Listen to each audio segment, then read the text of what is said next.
Good morning. I'm Saray Gonzalez, and welcome to Sullivan 180 Presents Take 5. Our guest today is Freda Eisenberg from Sullivan County Planning and Community Development. Hi, Freda. Welcome, and thank you for being here today. Thanks, Saray. It's great to be here with you. Great. Hi. Would you take a few minutes and just introduce yourself and give us a brief introduction about your organization? Sure. I am a planning commissioner for Sullivan County and run as you mentioned, the Division of Planning and Community Development. We work with municipalities and other partners throughout the county on a range of issues related to planning, development, the built environment, environmental protection, community design, all of that. And we provide technical assistance. We review regionally significant development proposals, and we go after a lot of grants to try and get stuff done. What are some of the new initiatives your organization is working on in response to COVID-19? Well, Deputy County Manager John Little has convened what we've been calling a recovery working group, and that's bringing all of the entities that are involved in economic development in the county together to talk regularly about the pandemic and our response. That includes not only county agencies, planning, workforce development, but also the Partnership for Economic Development, the Sullivan County Visitors Association, the Chamber of Commerce, the IDA. All of us get and coordinate response. We have a revolving loan fund program that we've set aside some funds for small business loans, and those loans are being administered through the Partnership for Economic Development because they put money into a fund too, and rather than confusing people and having them, oh, where do I go? Just go to the partnership. We've also been working very closely with Dan Houst, the county's communications director, on putting out information and messaging throughout the past couple of months.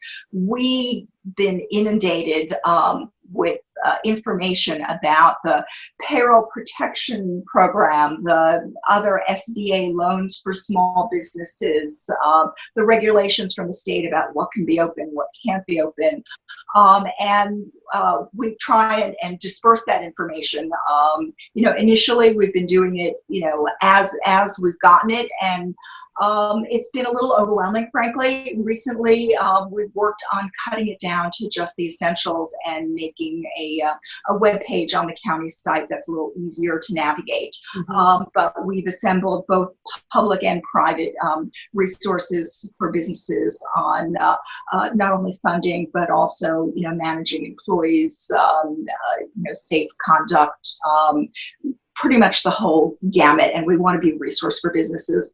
And then finally, we're also looking into bulk purchasing of PPE and cleaning supplies to lower those costs for businesses as they reopen. Can you talk a little bit about your efforts with the Census Complete Count Committee? Sure. As planners, we deal with census information all the time. Demographics, planners are geeks, and we deal with numbers. We put out reports.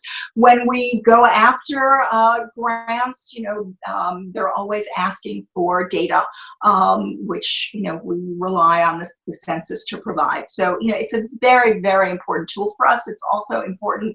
Market studies rely on census data. We need to sort of put our best foot forward and have as large a count as possible to demonstrate that we're worthy of investment, and also to generate the federal funding that is tied to census statistics.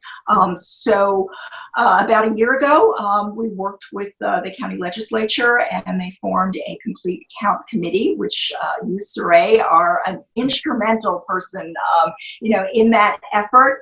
It has been a bit of a challenge because, as you can appreciate, Many organizations in Sullivan County are strapped for capacity and strapped for resources, and taking on yet another campaign, another initiative. It's the last thing we need. But it is very, very important. We have a lot of people around the table. We've got the libraries, the schools, BOCES, Sullivan Renaissance, Sullivan 180. I'm not going to name everybody because I know I'm going to miss people who are on the table. And we need more involvement. We need, the religious community. We need, more outreach to, the minority community. Really all sorts of entities. To get the word out about how important it is to respond to this census, because it's a 1 in 10 year opportunity. If we get our numbers wrong now, if we get an undercount, those impacts last for 10 years.